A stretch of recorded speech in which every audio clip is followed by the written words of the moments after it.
Bom, esse livro ele começa aqui, nesse espaço. Nasceu na cátedra, a ideia dele, né?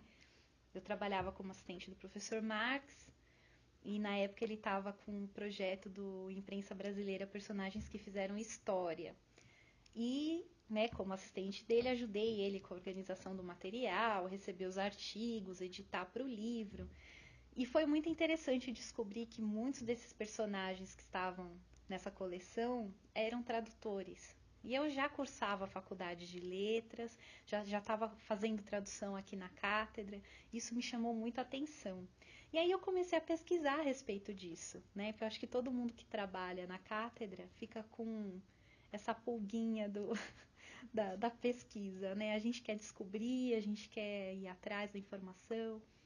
E eu descobri que existia pouca coisa, assim, uma publicação que reunisse esses perfis, né? Então ficou essa vontade de pesquisar mais sobre a história da tradução.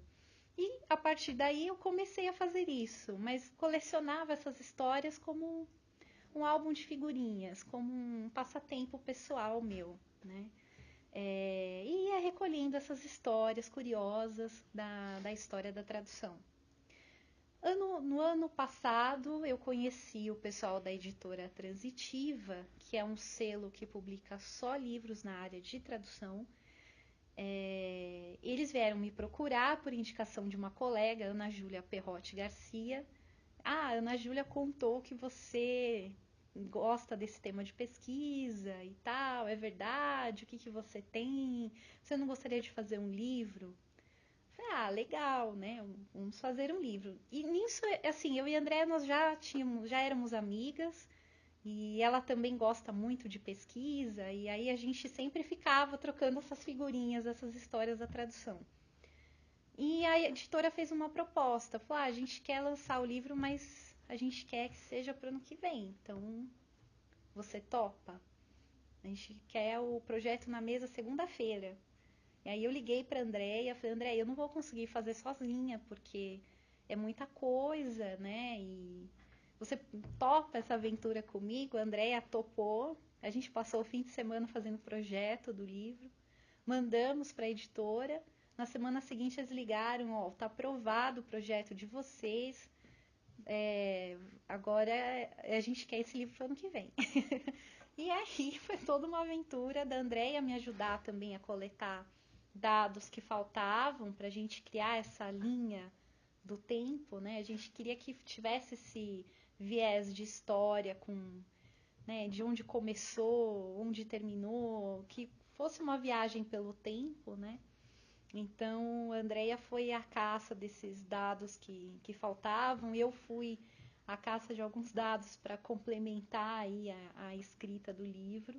A gente reuniu tudo que nós tínhamos de pesquisa, né, que a Andrea tinha feito uma pesquisa, o tema da pós dela em tradução foi também sobre historiografia, e começamos a compilar, porque existe muita pesquisa acadêmica, mas essa pesquisa acadêmica acaba não chegando nas pessoas.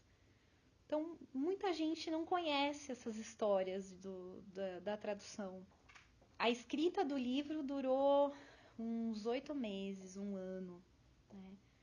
E foi um processo de escrever e reescrever, porque nós queríamos que fosse um livro que atingisse um público geral, não só o público acadêmico. Porque a gente passa muito, eu principalmente que vou muito nas faculdades de letras, às vezes para dar palestra para os alunos, eu percebo que o aluno de graduação de letras, ele não conhece a história da tradução no Brasil.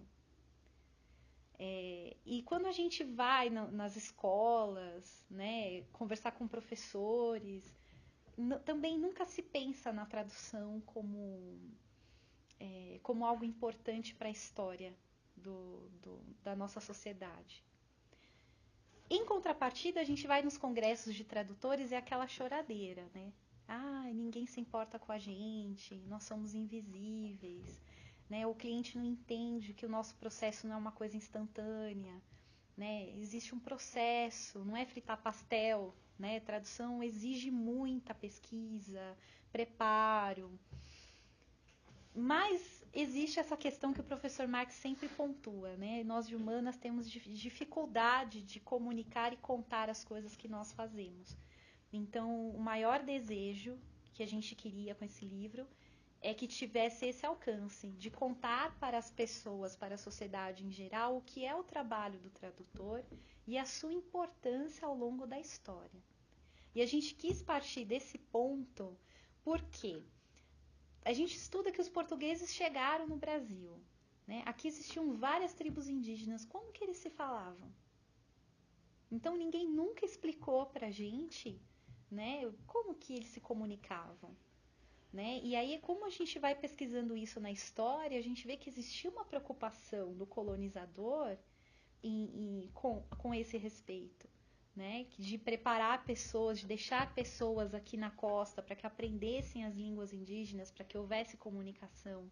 Né? Então, existia essa preocupação, porque a língua ela é uma ferramenta de domínio. Né? Existe aquela fama que tradutor é traidor.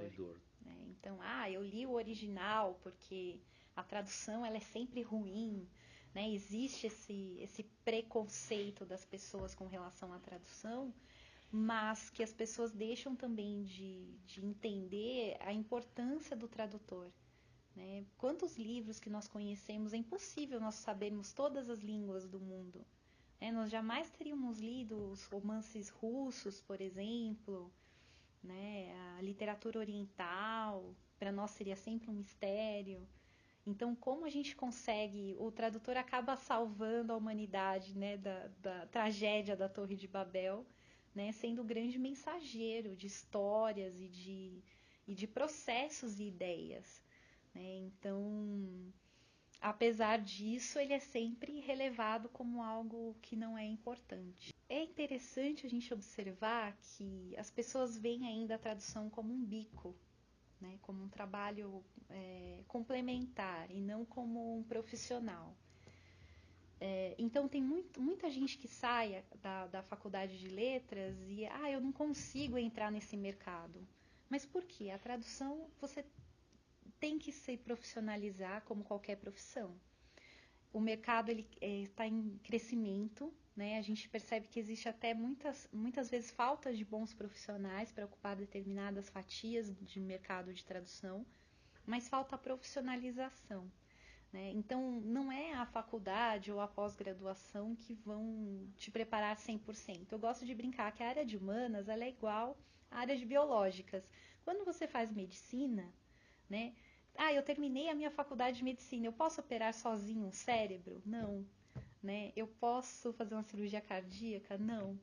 Né? Eu preciso me especializar em cirurgia cardíaca, eu preciso me especializar numa área específica. E a nossa é a mesma. Então, tradução já é um mundo muito vasto.